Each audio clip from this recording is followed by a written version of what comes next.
So I have a question. By a show of hands, who here remembers last summer or last spring when I said, you know what? This summer, I'm gonna dig a ditch or a swale with the tractor or put some pipe in and have all this area out by the pond drain away from the pond. Anybody remember that? Anybody want to guess which project didn't get done last summer? This is absurd. This is as bad as it's ever been. However, I guess you can't say I was super confident in myself getting it done because I left my little trash pump housing out here. We got it set up, ready to go. We're gonna get to that in just a moment. Let's take a look at the damage. There is no doubt that the footprint of this thing is at least 3/4 of an acre, if not more. Probably 6 to 8 inches deep right in here. And I know for a fact out there in the middle, it's gotta be 18 plus. I guess let's just go for a walk and see exactly how waterproof these muck boots are. I'm starting to think 18 wasn't generous enough.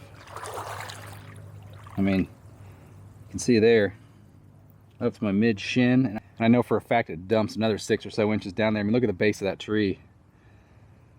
And it goes a long way. Oh, I think I sprung a leak where I went over the top. So that project obviously did not get done. Thankfully, I still have this trash pump and all the hose from last year, so we'll use that to bail this area out. This thing was a little rock star last year. I can't remember, I think it's like 500 bucks, 264 gallons a minute, and we've got next to no head lift, so it'll do, you know, right at 264. You will remember a couple years ago, I closed this cut up that was draining all of this water into the pond. The problem is that that area was a little bit lower than the overflow. So once the pond got full, this area never would have drained. It would just been an extension of the pond, and at 1.5 feet deep, it'd have been stagnant water, not worth it. And so I'd put this pipe in here thinking I would pump this water into this pipe, let physics help me out and jettison that water into the pond. The problem is this water is nasty, it's stagnant, full of a lot of sediment and just nutrients that I don't want in the pond. Plus the pond is 100% full. So it seems silly to pump dirty water into the pond just so we can get it to hit the overflow. Last year I ran the hose out by that fence row and down over the hill. This year I got a little bit smarter. My pipe's gonna just discharge into the overflow and go down. So we'll check on that in a minute. Yesterday we had reached max capacity out here, and this was actually running into the pond. I think we've had about 4.5 inches of rain in the last 4 or 5 days. More on the way. But let's walk up here. I'll show you the setup real quick, and we'll fire this thing up. So I just have a couple hundred feet of this lay flat 3-inch hose coming out here. I was short of these adapter pieces, so it looks a little wonky up here, but we got it done. I got another one of those big 3-inch barbs here and went into a 3-inch fern coat and just wrapped the outside of that barb with some rubber to size it up, because that 3-inch adapter is not the same as 3-inch Schedule 40. Fern coat into Schedule 40, 3-inch pipe, another fern coat. This is where I got crafty because I didn't have the pieces I needed, and went out there and put a 90 on it. I did glue that 90 on so it won't jettison off. That one's just dry fit. I'll show you where this exits. So not a lot of water coming out of the overflow right now, but I wanted to show you this because look how clean and pretty and pristine our pond water is. And wait until we turn this pump on. This gets nasty in a hurry. I don't want to do that to my pond, so we're using this bypass method. Let's go light her up. Also, if you haven't been out here to see this before, or haven't seen my videos before, there is a pretty good sized pit right here where I have the 3-inch discharge line sucking from. So this is kind of the sump basin, if you will. I want to say I can't believe I'm doing this again. Then again, I'm not that surprised. All right. Start it on idle, then we'll come back and crank her up.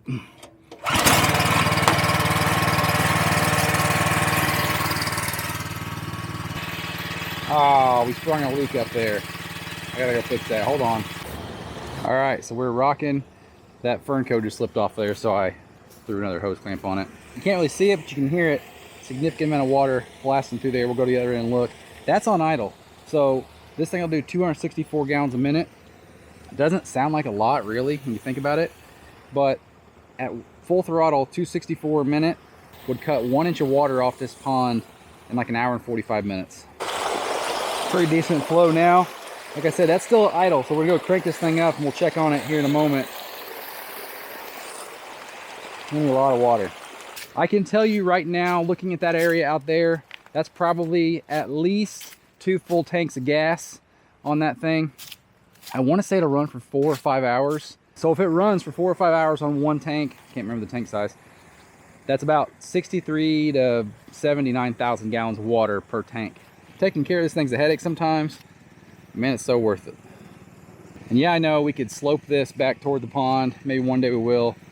Don't really want to mess with all these trees getting out of here. Even though most are Bradford pears, there are some good ones I'd like to keep. Maybe one day we'll thin this out, slope it back toward the pond, and eliminate this whole headache. All right, now she's cranking. Let's go check on it. Well, that's nice and violent. Let's go with the other end. Hey, look, I made a river. Tell you what, that's got some velocity to it. See how brown it is compared to the pond water? Good place to clean up your boots.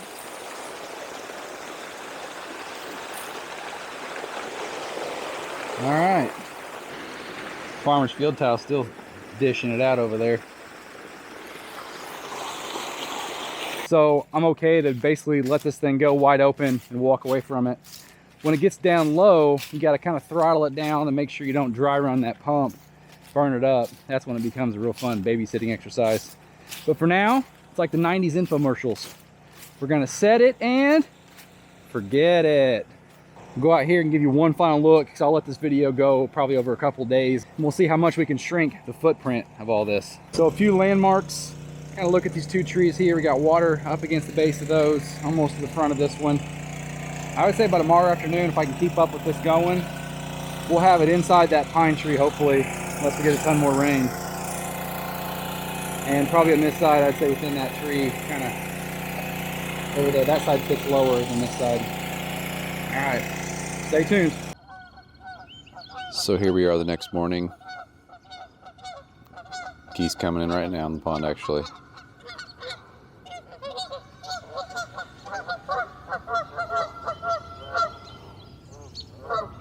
I don't mind 2 geese. It's when we have 200 that it's a problem.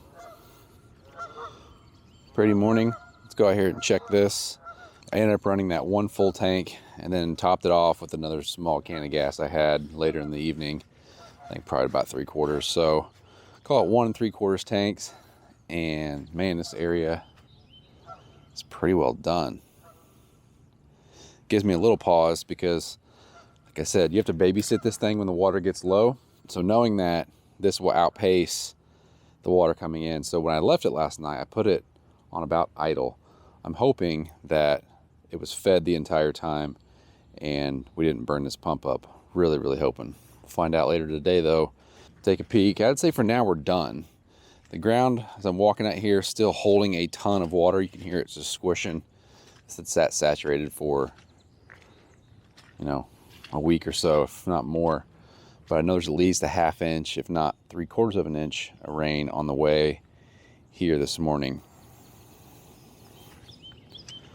And now with this is opened up, if you haven't been here before, you can now see the cut I was talking about that was previously here. Well, I guess it is still here, but used to run all the way to the pond.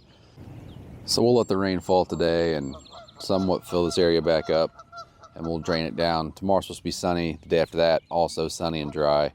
So we should have a good handle on this here shortly. Just take in that view. Gorgeous. Plus, I'm really curious, and I'm sure you probably are now too, if I burn that pump up. I was gonna just try to start it, but realized it's out of gas.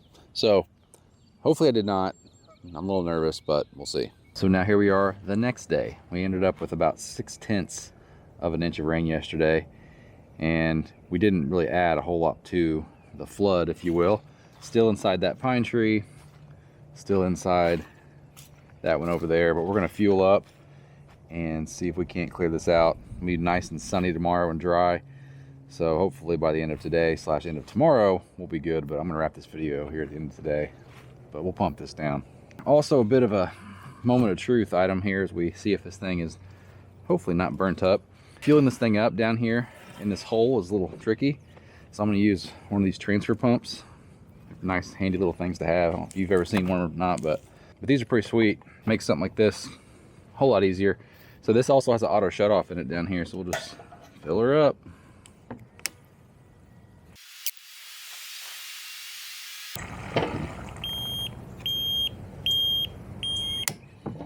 If you want to check one of these things out, I'll link it down below. I have like 4 of them.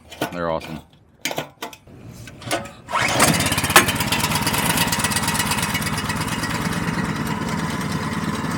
If you saw me staring off, I was watching the charge run down the line until it made its way to the overflow. We're moving water. I'll crank her up here in a minute once she's fully warm. You can see sticks and stuff already drifting down. It doesn't seem like there's that much suction until the water gets low and then the river just starts running. I probably have to come out here with a rake though and clean this out. I noticed yesterday that this little area looked a little, I don't know, full of garbage, keeping the water from flowing. Like, look at that right there. There's that idle. You can see the stuff going down the little stream here. So I know you guys have seen this before, but thought it was worth another look because that's just an impressive amount of water.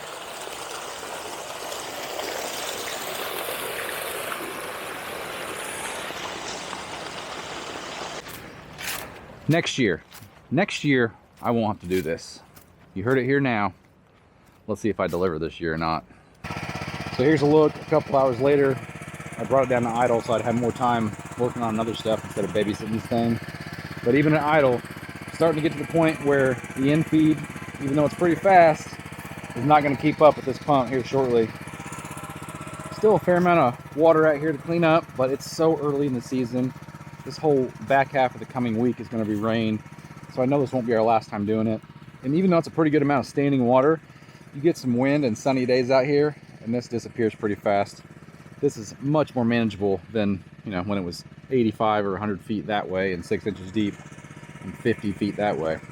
So we're going to kill it, fuel this thing back up, and be ready for another day. So we'll get this headache put to bed here shortly this spring, and we'll focus on this big, beautiful thing. Lots of awesome projects on the way, namely a big water feature out here in the corner by the well pump. It's going to have the well pump feeding as the waterfall, but also throw a sump pump or something else in the pond to draw, so we have a couple 100 gallons a minute. I'm thinking like 10 feet tall or so with a big splash pool kind of entering the pond, the stream. It's going to be sweet. So if you're new here, hit that subscribe button, come back and see me. We'll get done with all the nasty chores of the pond and on to the fun projects here real soon. We'll see you guys next time. Take care.